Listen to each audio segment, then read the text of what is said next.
Good afternoon. Hello, Elanna. How are you? I'm good. How about you, Marta? Fantastic. Thank you. I'm excited to be joining you.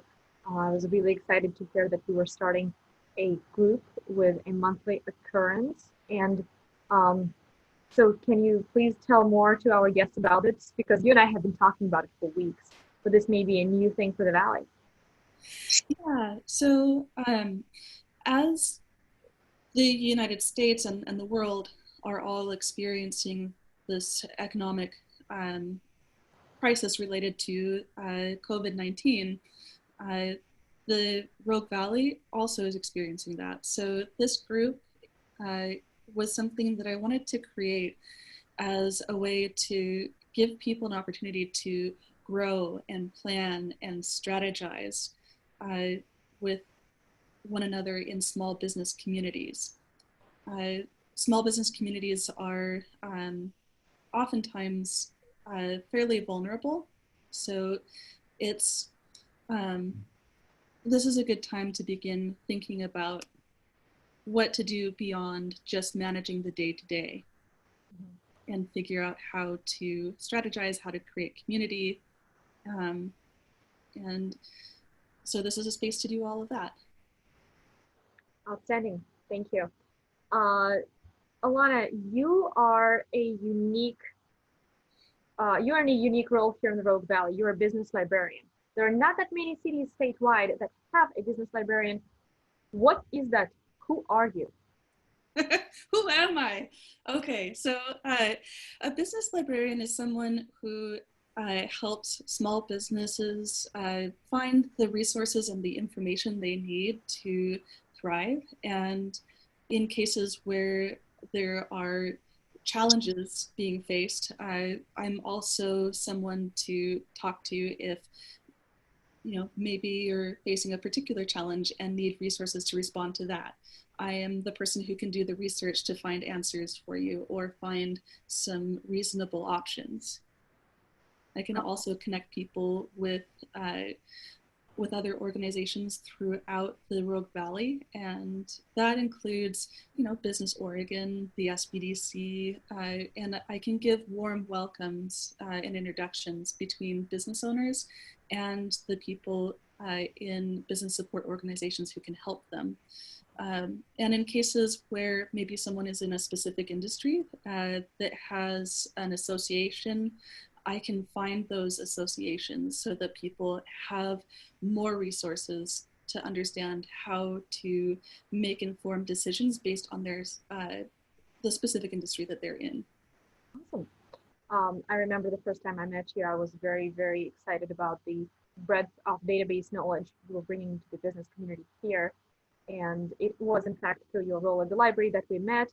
I'm with Business Oregon, the state economic development agency, and my role has shifted from a whole lot of technical assistance and business assistance and connecting businesses to the programs we usually have available to doing all of that in crisis response mode and helping businesses navigate um, the impacts of COVID-19 pandemic on their business, whether those impacts are negative or positive. Most businesses, of course, are experiencing some negative um, outcomes as a result of that. And I have been helping businesses navigate the reopening guidelines and guidance statewide. And it's been a very humbling and at the same time empowering experience. So I'm excited to share with you all what is on my radar in terms of some really good reads and things to reference as we approach the recovery. I got to pick the topic for today's presentation, and let me share with you where that all came from. The impacts that are being felt nationwide, worldwide, both in public health terms as well as business impact terms, are formidable and have not been seen before on this scale. At the same time, I feel like it's important to step back and realize that eventually this will be just an economic cycle, a one, of course, accompanied by some tragic and irreversible events. But this is all part of a cycle. This is an event that could not have been predicted whatsoever in economic terms. But in 10 years, we'll look back at it and hopefully it will be a recession, or not a depression, rather. And so I thought to myself, how did people talk about recovery after the last few recessions? And today we are going to talk about 4 articles. One about the now, what's happening with the COVID-19 pivot. 3 articles, or rather works, because one of them is not an article, it's a report or a brief with some links about recessions past and how recovery went after the last great recession nationally. And then I'm going to share with you one of my favorite books on the subject called The Small Mart Revolution, which is all about local resiliency. And let's just dive right in, if you don't mind, Elanna. Here's the bibliography, the list of resources, and we'll make it available in comments on the Facebook event. Hopefully you liked us on Facebook and signed up. That's how you found out about this. There will be more events just like it. The first article is a more positive one. It's about the way that small businesses here in the US and in Europe, some of the examples are about Swiss businesses in Switzerland, how they are changing the way in which they operate with the times. The second article was about roaring out of recession, and it is an insight at how the private sector fared.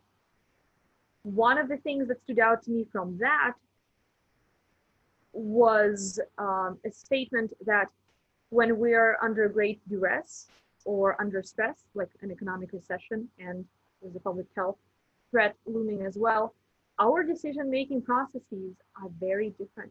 We respond and do our little decision tree and cost-benefit analysis very differently. And so it talks about examples of companies like Target, for example, and companies that decided to be more optimistic and approached the recession with a lot of optimism, but how that optimism and trying to keep the morale up to stay positive and only sticking to positive messages may have put those businesses at a disadvantage because they didn't see some of the warning signs, like their allies becoming less powerful in terms of market share. So roaring out of recession is a very private sector focused article.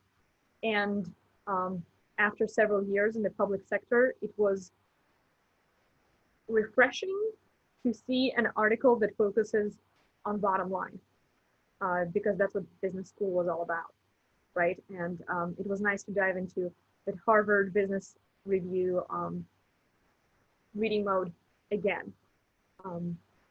It talked about several options that businesses can take when approaching the recession, going into it and then coming out of it. Are they going to be optimistic, aggressive? Are they going to just cut back to bare bones? Are they going to be running a skeleton crew, going from a team of several thousands to hundreds? Things like that. A lot of the examples are for big businesses. However, they're very applicable for small businesses.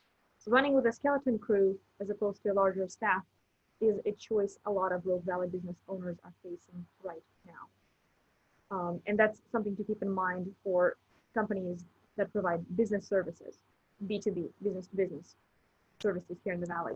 Every single one of your clients has been impacted one way or another. It would be tone deaf to approach them assuming things are as usual just because the economy is reopening. By the way, Elanna, the first article, the positive one about the now, you're the one who sent it to me. What stood out about it to you?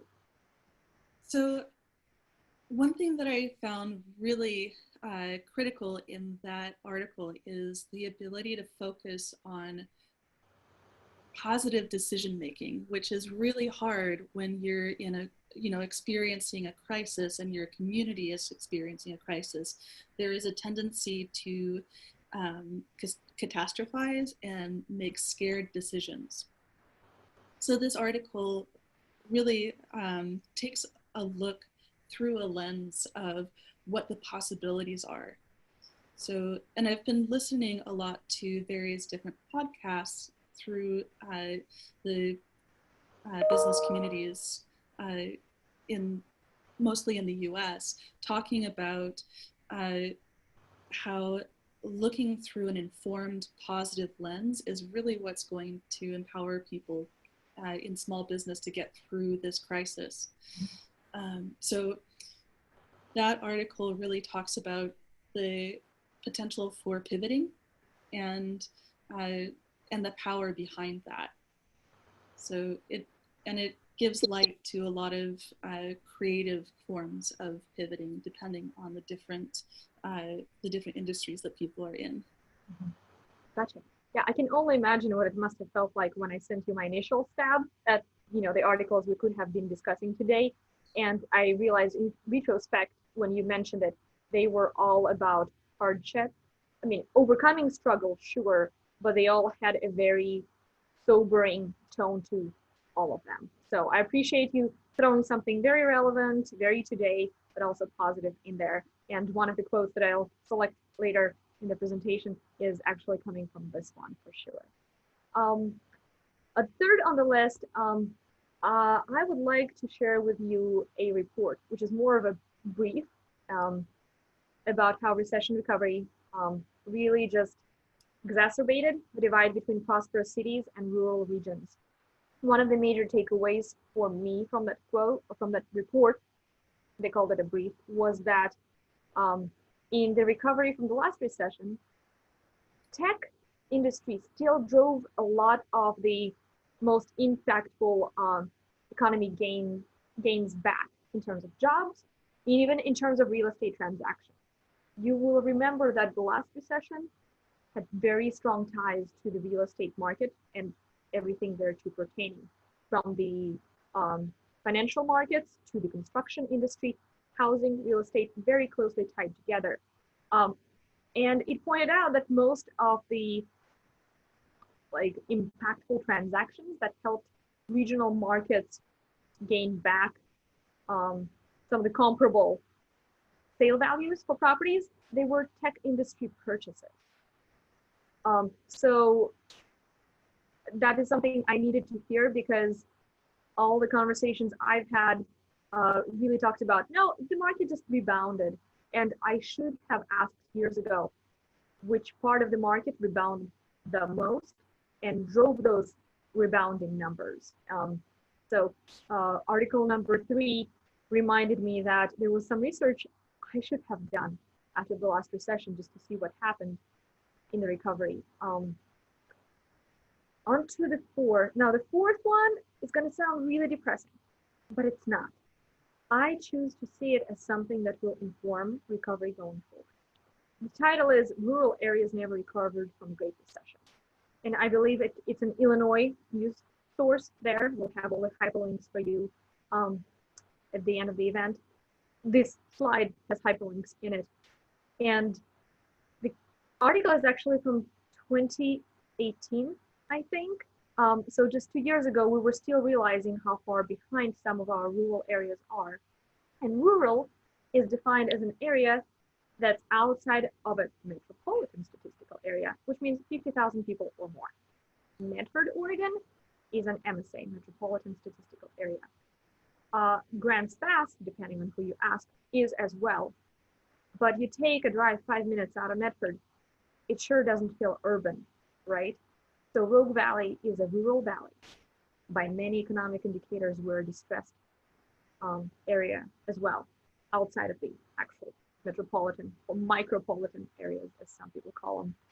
So I really think the article number 4 is what we individually with our Saturday morning coffee should read to remind us what the baseline was going into this pandemic-driven recession. The baseline in recovery in Southern Oregon and many other rural areas was still not at the point of full recovery and full thriving after the 2009 recession. So maybe that can inform our expectations for how long it takes us to recover from this pandemic, knowing we had some persisting challenges out of the last one. So I choose to take this very sobering work and turn it to inform us and to be very mindful of how quickly or how well we expect to recover from this. The fifth will be the book, and I'll get to the book later. Let me share with you now a couple of quotes. So from the pivoting article, thank you, Elanna. And we'll see this trend repeated in many, many webinars, from Main Street America webinars to marketing here locally in Rogue Valley. I've attended a couple led by local marketing and branding experts. So maintaining and strengthening connections with one's customer base is the name of the game here. Small businesses count on their customer support to make it through the crisis and are coming up with creative ways to engage with them. And so it quotes a Swiss coffee shop that's making coffee making tutorials. How do you connect with people when the foot traffic is just not there? Well, you have to meet them where they are, but you still talk about your product and what you're offering. And those kind of pivots, they can be fun. Doesn't mean it's going to be very easy for a brick and mortar coffee shop to come up with a tutorial. There's so much work implied in just that one sentence. This coffee shop wasn't in a tutorial making business. And later they mentioned a travel agency.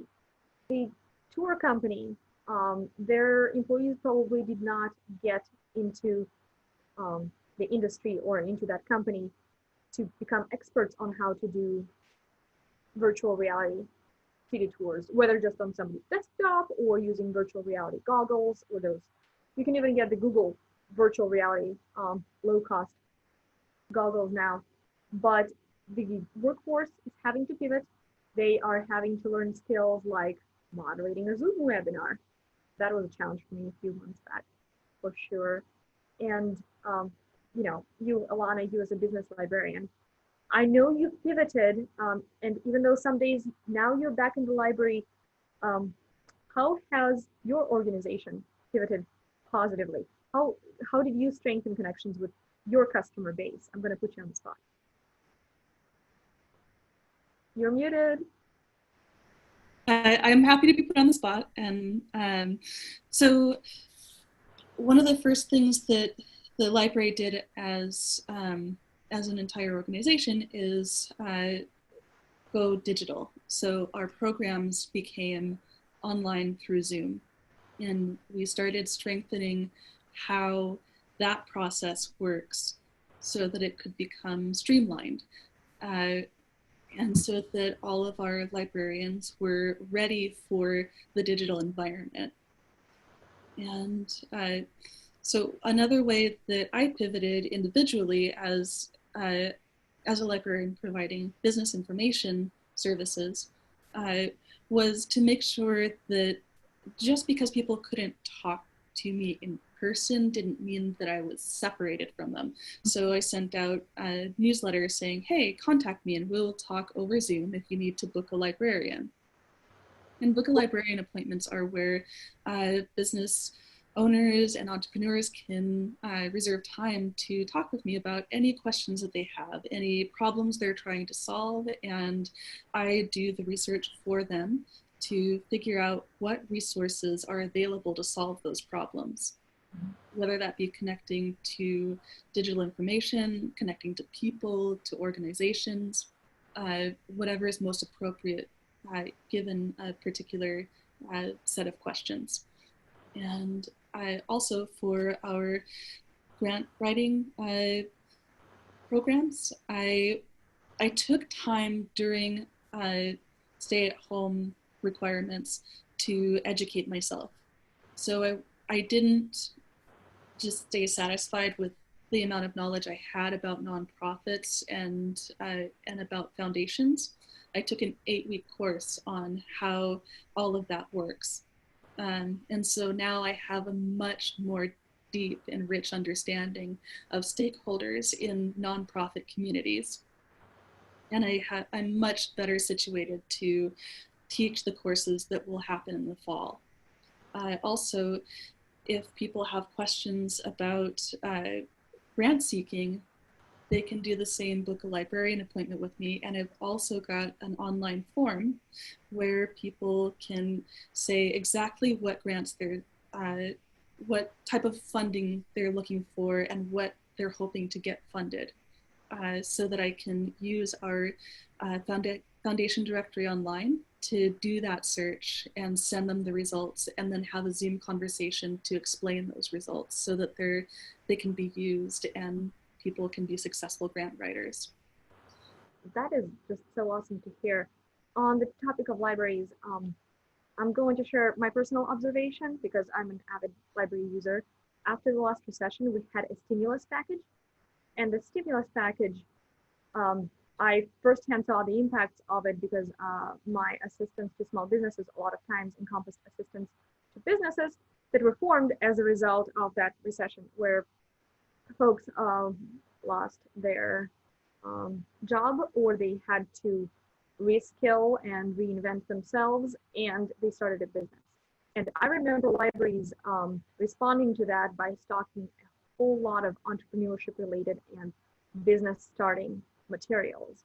And we are starting to see some increases in new business registration here on the West Coast, and I hope that trend continues if the recession continues to offer a chance for folks to take some time to step back, unfortunately accompanied by economic hardship, and see if entrepreneurship is for them. And I know that the libraries will be here for them every step of the way, because I saw libraries help with that increased entrepreneurship startup rate last time.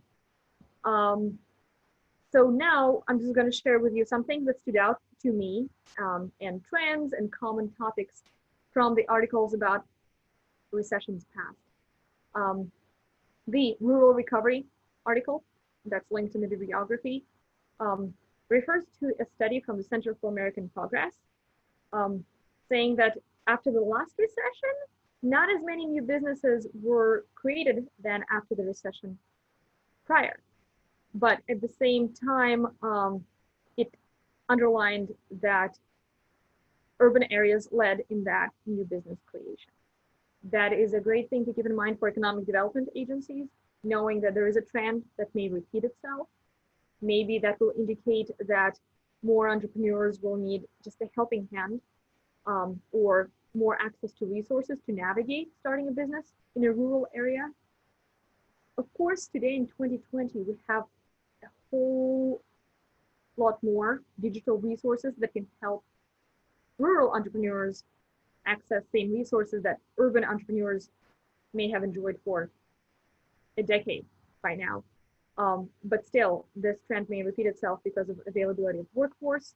We have not seen a huge boom in rural population. There hasn't been a lot of growth, so that could still be a limiting factor for new business creation. And there is always the multiplier effect, right? The more businesses that were created in some areas last time may have grown in their employment size, they may have grown in the areas that they service, and so success begets success. Startups will often beget other startups.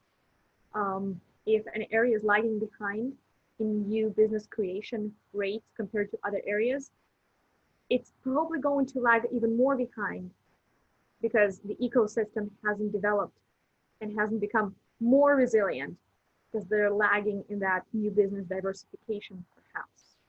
So that is how I interpreted and choose to be informed with information out of the rural recovery article. Now, onto the report that I said was more like a brief.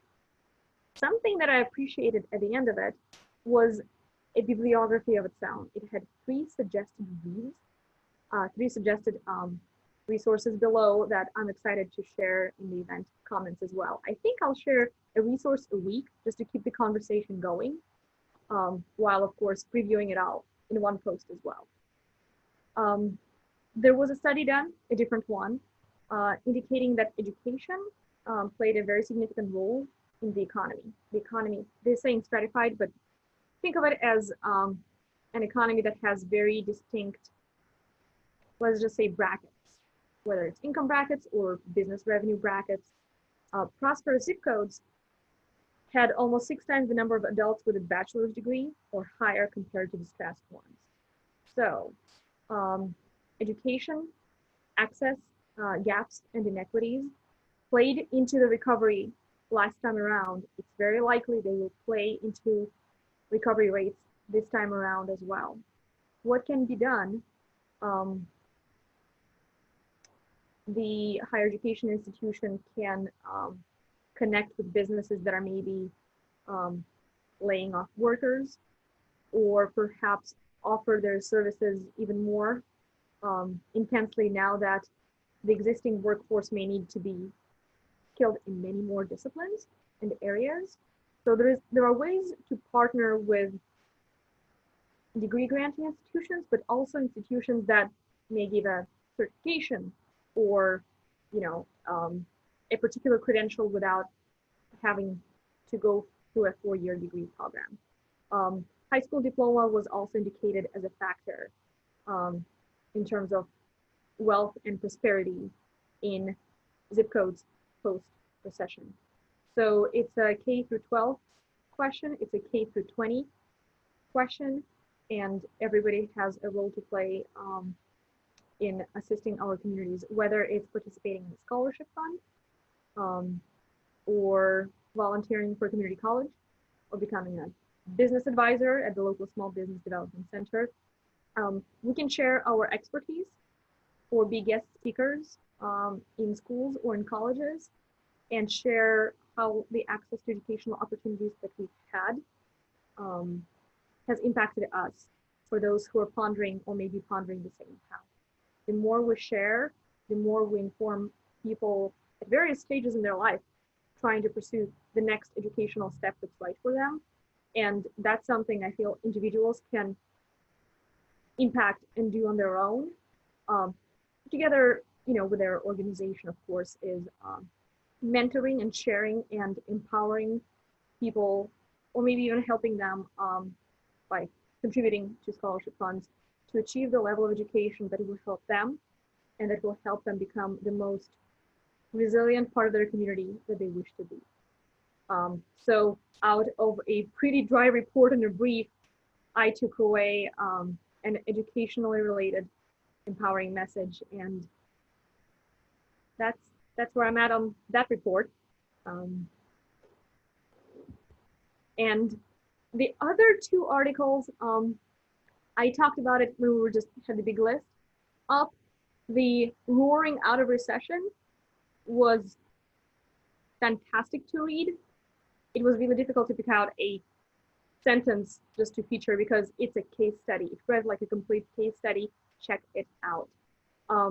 Now we're going to jump to the book, but before we do, Elanna, do you have any feedback on the articles, or do you think folks should read the past articles before the now article? What do you think? You know, I think it's really good to know how small business owners functioned in the last recession. So I think I would look to the past first. And once, you know, you feel like you have a grasp of how the last recession functioned and how people coped with it, how small businesses managed to survive, I think that brings into context how we can be resilient and responsive now, with an understanding that this situation is different. Mm-hmm. There are some ways that we can respond similarly, but that has to be done tactfully, and it has to be done with an understanding that you'll need to work with your team, whatever team you have in your business. I think through transparency of decision-making and groupthink, that's going to be more effective. So yeah, looking to the past and then working your way toward the present in order to make informed decisions is definitely a good idea. Cool, thank you. Yeah, I just don't be like me and don't forget about the present in researching the past so much, right? Because when I sent you all of the articles all at once, it was all about the past. And maybe it's because in my everyday life, I am experiencing and hearing from business owners so much in now that I wanted a hardcore dive into past best practices or lessons learned. Now, I think it's time I'd like to share with you a local business anthem, an ode to small businesses, an ode to local community building focused on resilient business networks.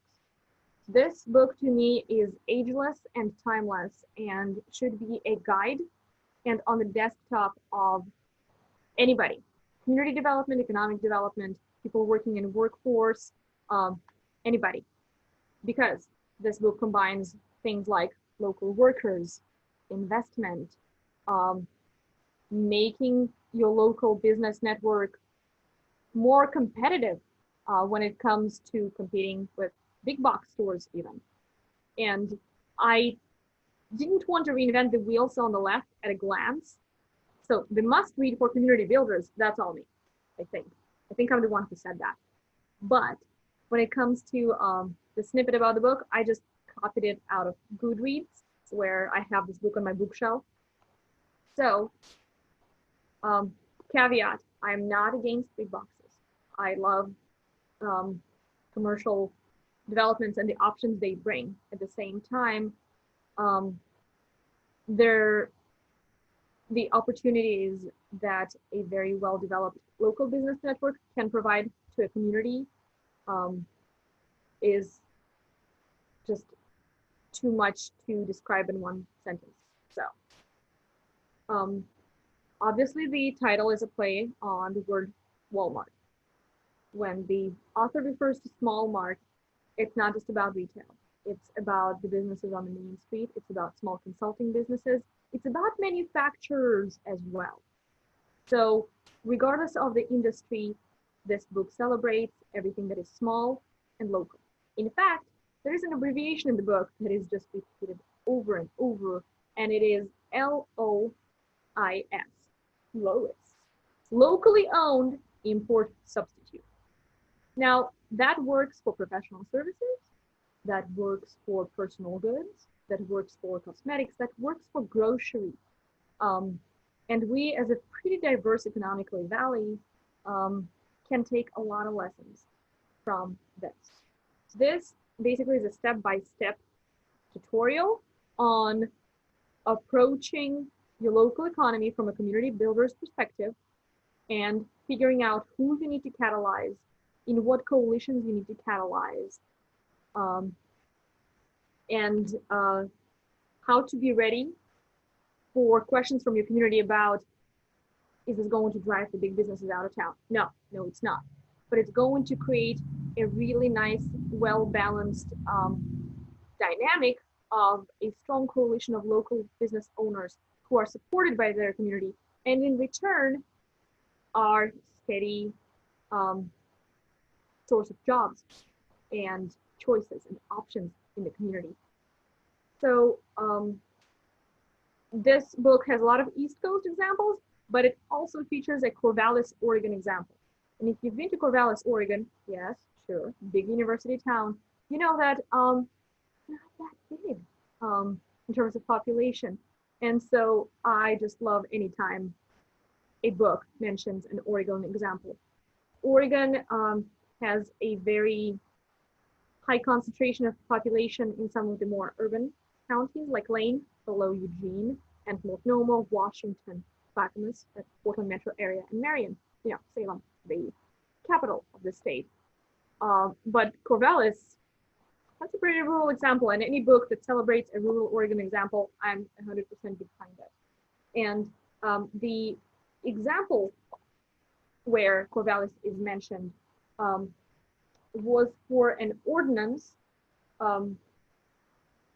or rather revising the city comprehensive plan to limit chain store development and support locally owned import substitutors. Who knew that Corvallis did it? I've been working for the state for over 6 years. I went to college near Corvallis, just like 60 miles away, and I never knew they did it. It took a national book for me to learn about it. What do we take away from that? We could do more to celebrate Oregon examples of supporting local economies. We can actually do it. It can be done. It's feasible, right? Those ordinances, they can support downtowns. And I hope to be more involved with the Downtown Metros Association going forward as well. It's been fantastic working on some endeavors and projects with them, but if I had my druthers, this would be required reading for any either Main Street or downtown association or coalition statewide. And if not the whole book, then at least some chapters. It celebrates a lot of local, but at the same time, it is cognizant of the fact that you're going to sometimes need investors from outside of the area as well as locally to make projects happen or to revitalize and revamp, and sometimes even for operational costs. So there is a whole chapter on investors. Yes. So one thing that I'm really finding useful about this book is that it's written for a broad audience. It's written for people in and outside of business. So if a small business owner is hoping that their customers or their surrounding community outside of business will inform themselves or become supported in some way, this would be a great resource to lead them to as well. And for anyone who is a new small business owner or entrepreneur who maybe feels underinformed, this is a great entry point. Absolutely. Now, you said it all. You even said it better than the Goodreads summary, and I can appreciate that. There are some tips on local investing, local public policy, building your own coalition, maybe coming up with a charter on how your community can commit to supporting local. And again, none of this has to be done or should be done at a detriment to bigger businesses that have their own value propositions and a lot of value they're bringing to local communities. But at the same time, this is the book that offers the skills, expertise, and know-how on empowering your local economy. And it was crucial from the last 4 articles were referenced, both current and past, that being locally resilient is going to be key in getting through this pandemic and coming out of it. So for the article about the now, like the Swiss example and the British travel agency example, if those businesses get stronger by becoming virtual, by pivoting, then they're able to keep their local employment levels, right? They're able to keep their employees. That's good for local economy. So pivoting and reaching out and finding customers elsewhere can be very good for local economy, maybe just as significant as having increased foot traffic downtown, or having an increased local presence or increased service offerings to your local customers. The pandemic is changing the way in which you're reaching customers, but the fact that you need to connect with them to be a stronger business, that has not changed. The article Roaring Out of Recession talks about optimism versus pessimism and cutting costs. And all of that should be a part of your decision-making process as a business owner or as a community builder. Just how exactly are you going to address the challenges the pandemic is posing? Because navigating it smartly is going to make your organization stronger locally. You have to approach your local community economy smartly first. You have to support local first. And because of local purchasing dollars as well as local investment dollars, your community will be more ready to face the impact of the potential recession that we're facing right now. And I've got, on the next slide, there we go. I've got a couple of quotes. Since we started talking about community level recovery now, one of the ways in which rural economies may have an advantage or may find an advantage in recovery, rural can be more flexible. In some ways, it may be more beholden on tradition. However, because of its sheer size and the size of the organizations that serve it, they can pivot, just like a small travel agency in London, way faster than a larger, more bureaucratized organization.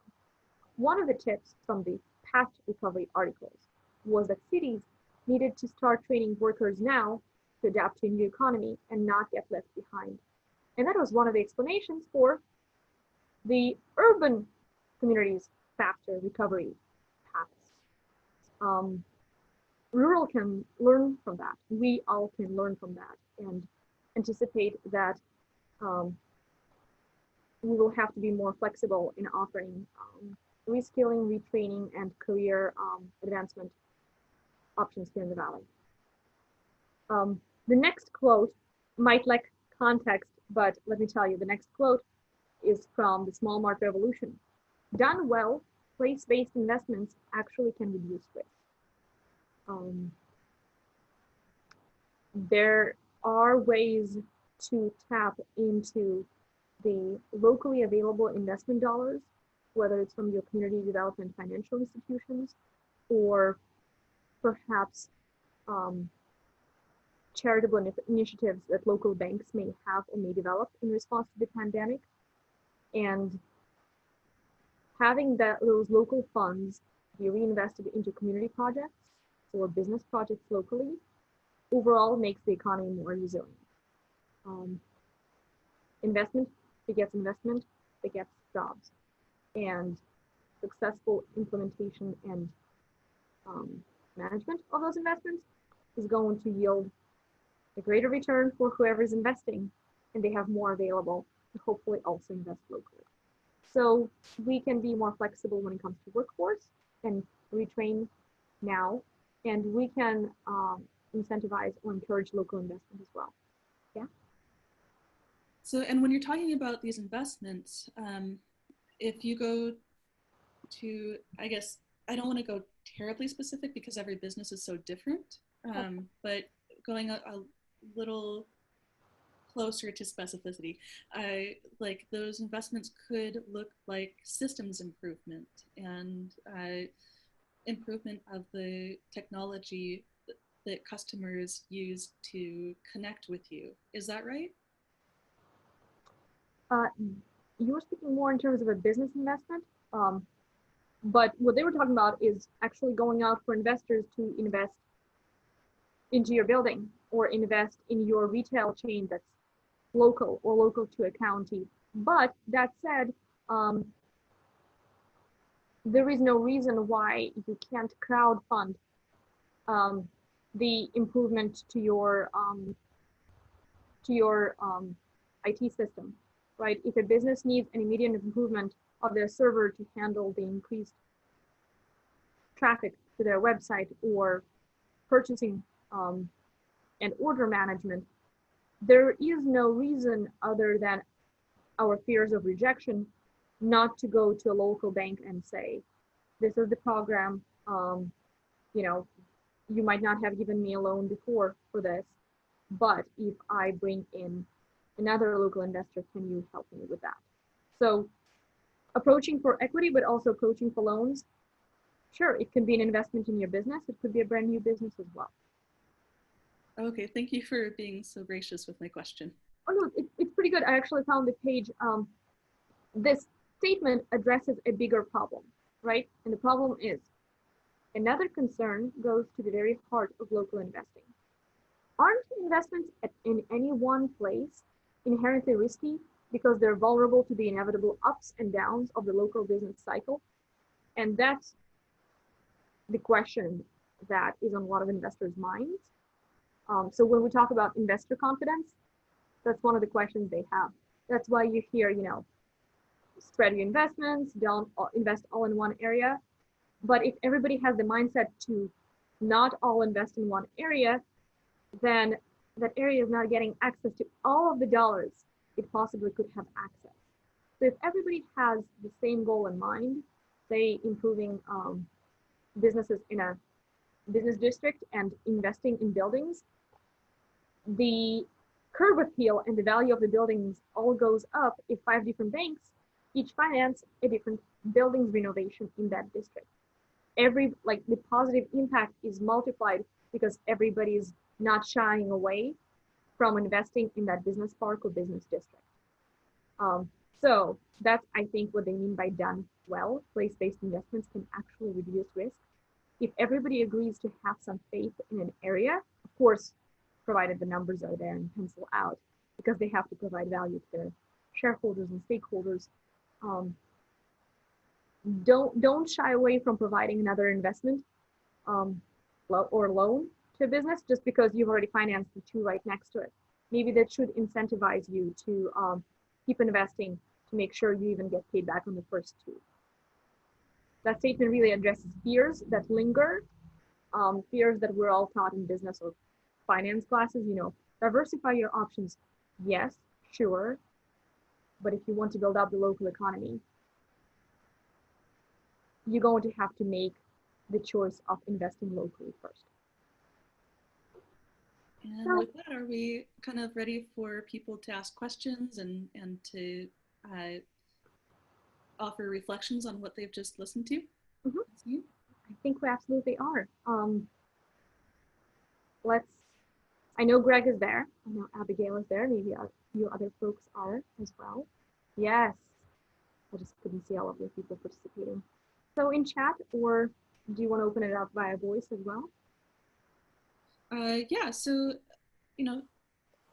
people didn't type in the chat while the presentation was going. So now is the opportunity to do a roundtable. So if folks want to take their mics and unmute themselves and turn their video on, this is the time when you can start, asking questions and making commentary and,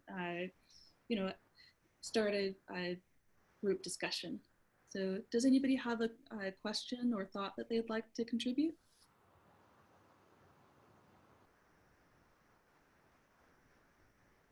Silence is okay too for a second. Okay too. I guess I wanted to also share with you that, so Elanna and I, we talked about this before the presentation. Technology is going to be key for quick recovery. What kind of resources can Elanna and Jackson County Library Services can help business owners with when it comes to technology? So there's quite a lot to access right now. The library has a tutorial database that we've just acquired. So for example, if you are trying to figure out QuickBooks, or you are trying to figure out like any type of technology or develop your skills as a leader, that's a good place to start, as well as our books that we have available on those topics to support. Because obviously, a tutorial or an online class is not going to be the end of your development. And we also have A to Z databases, which is an opportunity to see what your market share looks like in an area and see what businesses you might be competing or collaborating with. Collaborating, I like that. Yeah, because right now is not a great time to be competitive necessarily. If you want a region to succeed and you want yourself to succeed, you have to be in that mindset. Mm-hmm. We had a fantastic question from one of the participants. What opportunities are there for increasing EDIN? And I'm going to take that as equity, diversity, and inclusion. I'm guessing, given the zeitgeist in small businesses in the Rogue Valley, and how can they as a white individual facilitate accessibility? I'm going to take the first part, and I might even get to the second part. Now, this is where it's just Marta talking, not the state agency speaking, right? Because I cannot speak for the entire agency. I'm just a guest presenter. So as your neighbor here in the Valley, there is a business case for diversity. Unfortunately, the business case for diversity, it's been mentioned as a discipline, or it's been mentioned as a resource and as a tool, but it hasn't been implemented. Like, it exists, right? But there are no good step-by-step ways unless somebody is a larger organization and has the resources to create affinity groups for your employees of color, or employees that are disadvantaged and belong to a particular group or may have faced certain struggles. Mostly larger employers have had the opportunity to go through the steps of establishing an employee engagement committee or diversity council or those affinity groups. So the businesses can go ahead and read up on that business case for diversity, but they can also reach out to other business owners who are successful locally at maybe being a second chance employer, giving employment opportunities to those with a record. I'm using jargon here. Reach out to business owners that are doing it well. We can do a better job as a valley celebrating successful EDIN efforts. In fact, Rogue Valley used to have a Hispanic chamber. And there is a way for EDIN efforts to exist without taking away from the bottom line. And I'm just watching the chat. So I think it starts with maybe the professional industry association that your business belongs to. You can search on Google what the best practices are for diversity, equity, and inclusion incorporation in your industry, whether it's being more accommodating of a customer base that's more diverse. Maybe you're not offering materials in Spanish. Maybe if the job can be done without being fluent in English, other than, of course, knowing all the safety protocols. Are the job notices available in languages other than English? It starts with access for potential workforce. It starts with reaching out to businesses that do have those efforts either underway or existing, and maybe supporting those who are a little bit further ahead and advanced, and then dovetailing into their efforts. So you are joining an existing campaign, so that you're joining an effort, a recruitment campaign, or an access increasing effort. Go ahead, Elanna. And to kind of add some to that, Abigail, who's with us now, offered a small business town hall event that I joined, and that is something I'm happy to share. It gave some clear ideas on structures to follow in order to create a business statement that is based in action, that is based in collaborative thought and effort, and not just lip service on what equity, diversity, and inclusion can be for specific different types of businesses. Mm-hmm. Also, I've been building a resource guide on how, on different things that you can access to include those priorities in your business, and figure out, well, how does a small business do that while they're also trying to protect their bottom line? Mm-hmm. And do that during a crisis. And oftentimes, oh, thank you, Abigail, for including that is the link to the town hall in the chat if you're interested in watching that. So one of the things that they discussed there is that your bottom line will not suffer from becoming more inclusive. Your bottom line will thrive because your community will grow, your customer base will grow, because effectively you're not excluding people anymore. Mm-hmm. Thank you for sharing that. I'm going to say it louder because that's what somebody in chat says. Your bottom line, as well as your social capital and your ability to be a stronger business in the local community, will only increase and grow and profit and benefit from being more inclusive and reaching out. I'm going to answer the second part of that question. What can somebody do as a white individual right now to promote EDIN? If you are, and facilitate accessibility, right? We're going to focus on that. If you are in a position to amplify underrepresented voices, then it starts with sharing messages of increasing accessibility on social media.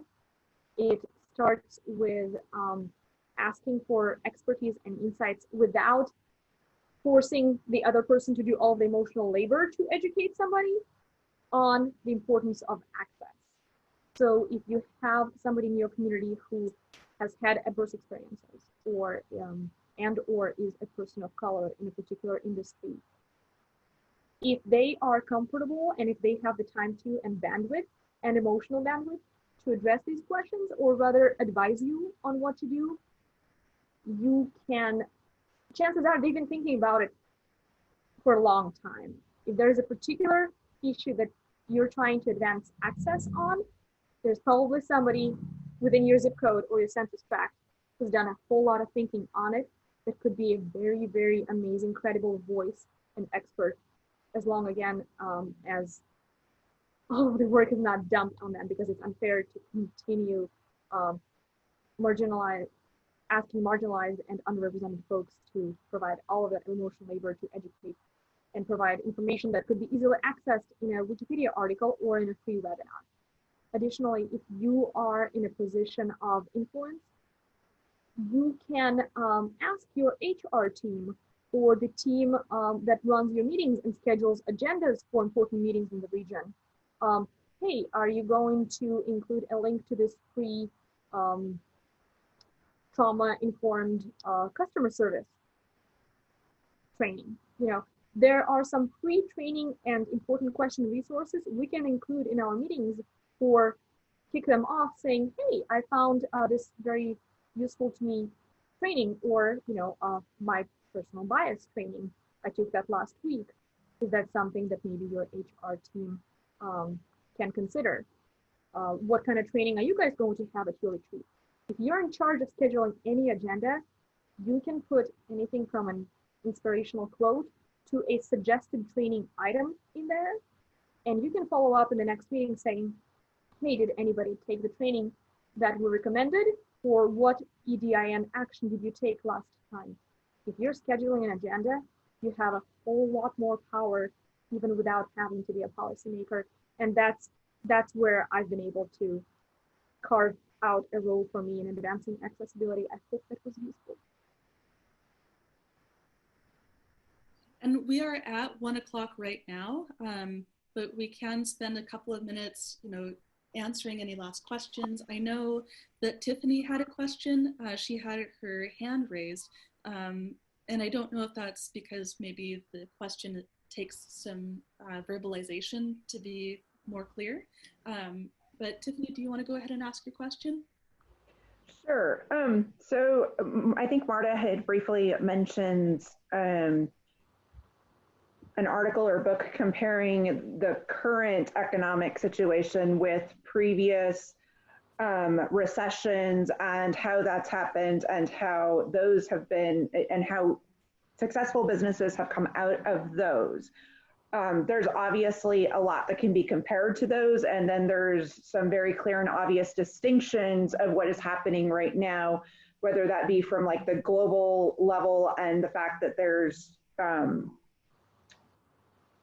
a lot of issues happening with the production line and how even larger companies are getting that.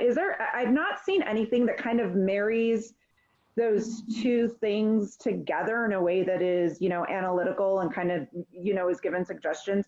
Have you guys seen anything that that in one article or book even or whatever has delineated, here's what's happened and here's what may have been helpful or may be helpful in the future and things to learn from past recessions? Here is what's different in this one, here's what's changed, and moving forward. I will answer that, if that's okay, Elanna. Yeah. There is not such resource because this crisis is being written, as the articles about it are still in draft mode.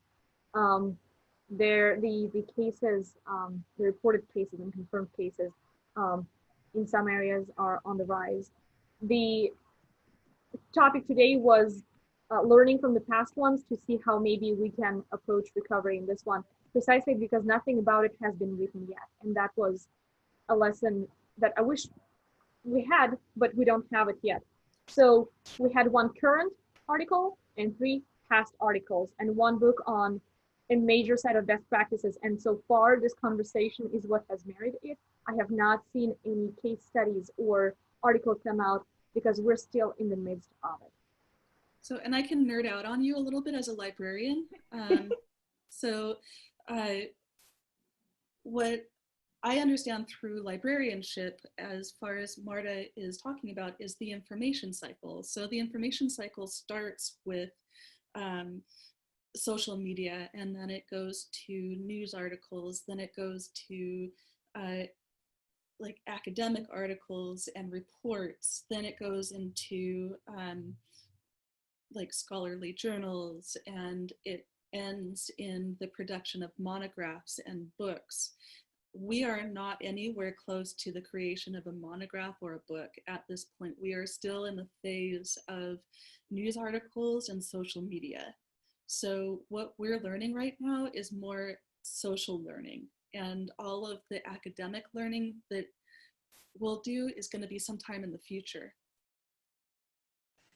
And to support that point, the article about how rural economies still haven't recovered from the last recession, that was in 2018. We're talking a 9-year lead time for a comprehensive analysis of just what had happened, right? That's why it's important to start thinking about lessons learned now, because, and just the ways in which we can apply them, because scholarly work or analyst work comparing will not come out, as Elanna said, for quite a while. But thank you for your question. I really appreciated it. That underscores the things that we've been talking with Elanna about for a while. Yeah, and honestly, like, there have been situations where I wish I had the answer, and I wish I had more resources or more depth, like trenchant clarity on what to do. But as we keep hearing, it's unprecedented, and we're experiencing it right now. So a lot of what we're talking about in community building, in not competing but collaborating, all of that is really what's going to help propel us forward. Mm-hmm. I would love for the Rogue Valley to be the micropolitan valley that could. And yeah, that'd be awesome. Oh, so, Abigail like that. Good.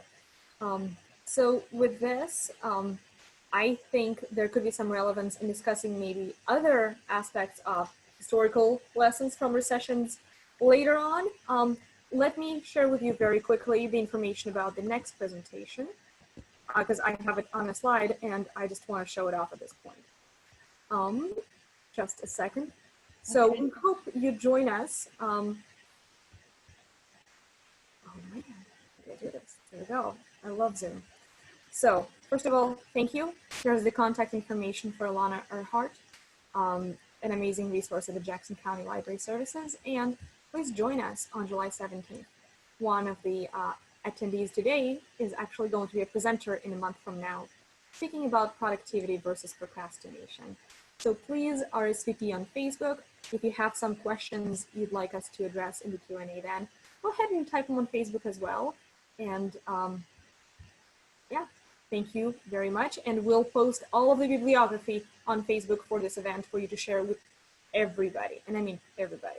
Like, if I don't see you sharing it, I'm going to be messaging you.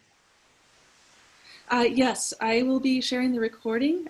So the recording might take, I don't know, 20 minutes to produce, but then once it has finished, I'm going to add it to the book list, the digital book list, and I will include that book list in the Facebook event.